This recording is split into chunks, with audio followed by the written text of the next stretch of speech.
We found it! The Holy Trinity. I'm not even kidding. We found the Holy Trinity of stupid ideas. 3 archaeological discoveries, and this is how they started off. That fireworks? Really? At least taper that shit off, please.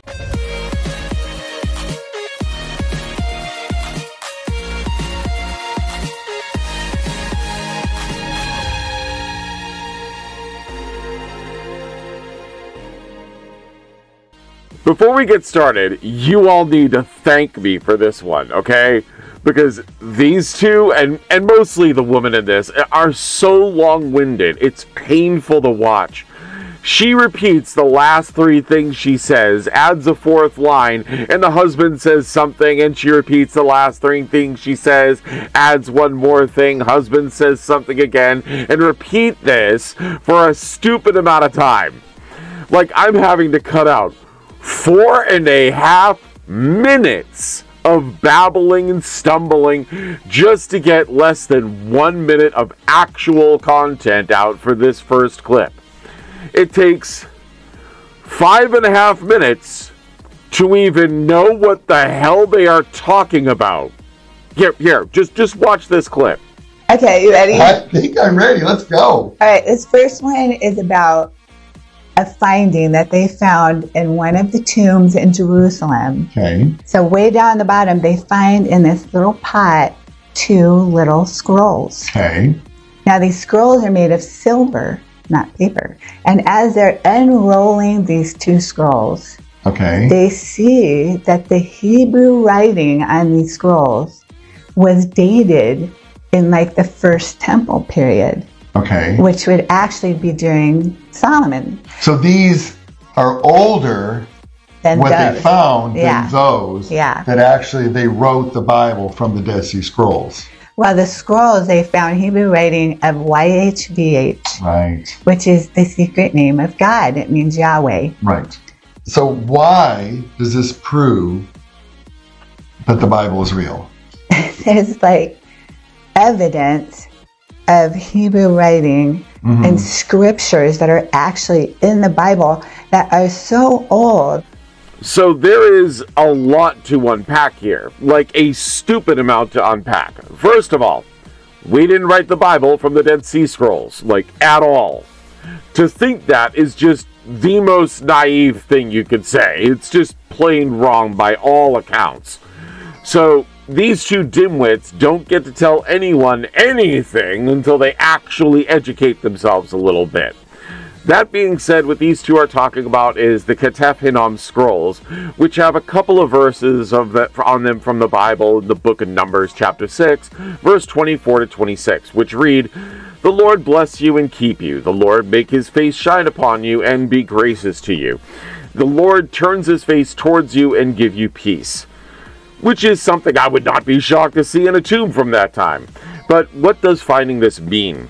As they said, this is from the times of Solomon, and more books were being written from that time. The Jewish faith has been around about that time, so there really isn't any shock or awe over their existence, only that the silver survived for that long, buried underneath the floor of the tomb. We knew that the Jewish faith was around for a long, long time. It's been around as one of the oldest faiths known to man for over 3,500 years.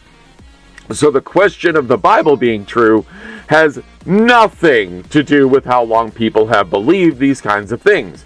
And to have this much incredulity to think this is evidence the Bible is true is just astronomically naive. And I guess, it kind of comes down to the people that are kind of doubters is, at some point, you have to ask yourself, how much evidence do you need? That what? That we found fragments of an excerpt of the Bible in a burial place we knew would likely contain one? No.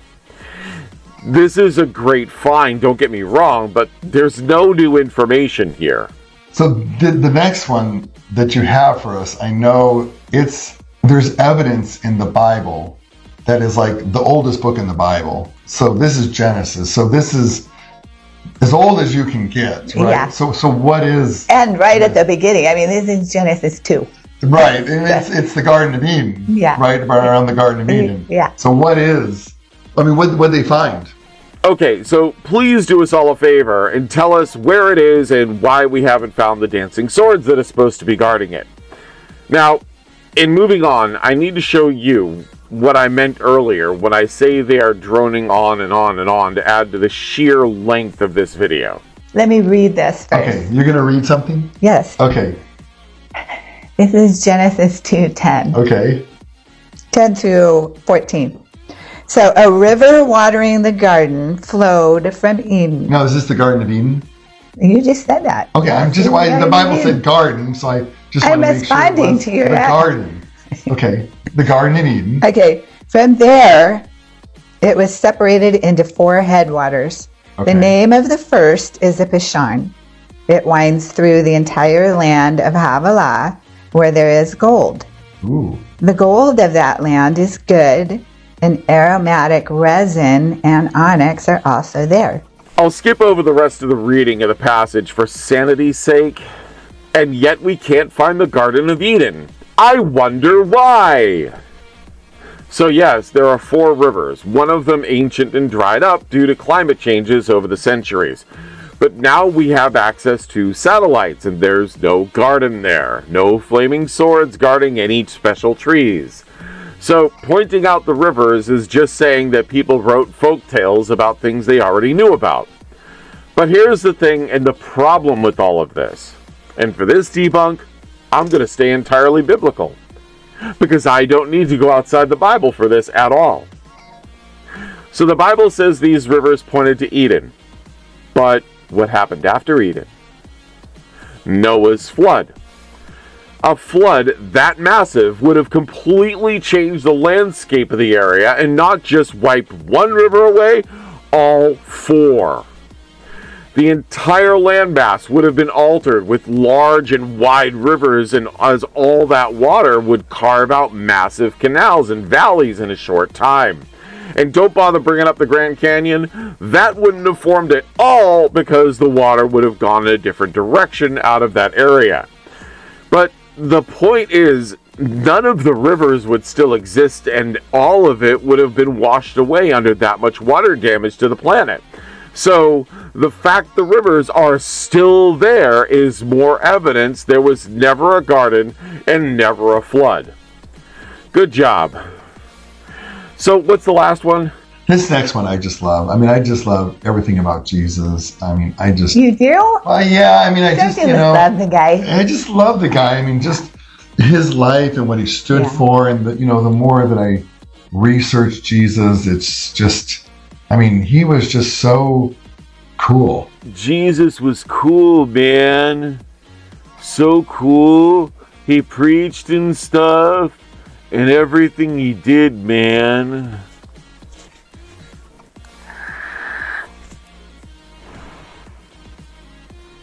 Yeah, man. So cool. This next one I love. That's good. I love this one too. Do you? Yeah, okay, so this is about Jesus' tomb. We know that Jesus died. Yes. And was buried in a tomb and rose on the 3rd day. Yes. Okay, so back in his day, of course, the girls go and they see that the tomb is empty, right? Now, it's been destroyed. I bet. Because of all this chaos going on, a lot of wars and that stuff. So, but they rebuilt a church over the top of this to commemorate it. Today. I mean, you can go visit it today. You can go visit it today. And they actually have a big hoorah every year. Archaeologists and geologists have found that this tomb that they do have covered and protected is actually part of the 3rd wall of Jerusalem. So they know it's old enough. And they can tell that this is where Jesus' tomb hole is. Another 5-minute over-explanation. Thank goodness is the last one. Holy cow. Anyway, so there are many claims for the tomb of Jesus, but it's fine. We can even assume this is the right one. It's perfectly fine. Who cares? Anyway, so no matter if Jesus was buried there or not, it doesn't give evidence that the Bible is true when it comes to the divinity of Jesus. On top of that, the site was destroyed twice more, after the establishment of the church in the first place. It was destroyed and damaged several times before the 7th century and was completely destroyed again in the very early 11th century and was rebuilt again almost 20 years later. The church itself, the place was remodeled and reconstructed several times again over the years, so realistically, there is very little assurance that the place has anything left from the original tomb, if any part of it even is the original, or if it's Jesus' tomb at all. For example, the hole Jesus was laid in? Jesus was supposed to be laid out on the main stone, and his body vanished. There wouldn't be any hole or anywhere for Jesus' body to be put inside after the resurrection. His body is supposed to be gone entirely after he was raised. So, there are some glaring issues with the historical site's accuracy when it comes to the Bible. On top of this, there's a claim of the Talpiot tomb with an inscription translated as Jesus, son of Joseph, that is allegedly Jesus' tomb as well.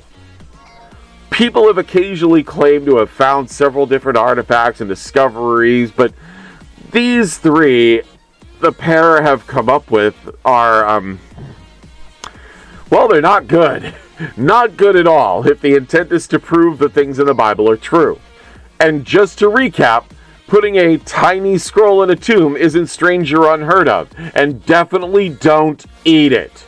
That's a callback to the Revelation videos.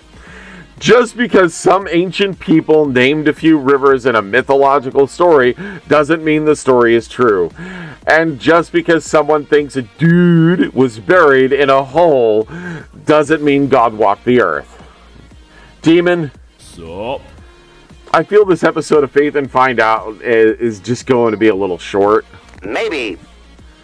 Well, what can I say is the guy in this seemed to want to piss off his wife through the entire thing. Every time he cut her off, he had this grin on his face, and his wife looked more and more annoyed with the entire video, completely ad-libbed like a motherfucker. At least when I'm filming, I make sure to get the script right. I am reading from a script right now. If I didn't make it, it would sound like, well, like this. Before we get started, shit, already screwed it up. It is, if it's evidence the Bible is true, it's just, shit. Got through almost that whole thing. Now I gotta record the whole fucking thing over again. Blah, blah, blah, blah, blah, blah, blah, blah, blah, blah. This is going to make great for the end of the video. I actually seriously fucked up. So, there is a...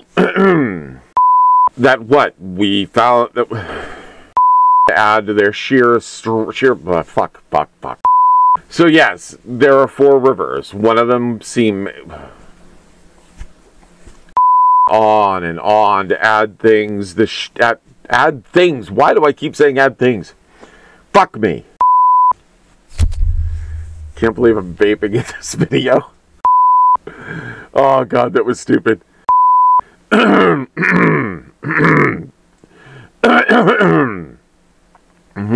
Okay, there we go. It's true when it comes to the place was removed, remodeled. I don't even know what the fuck I'm talking about anymore.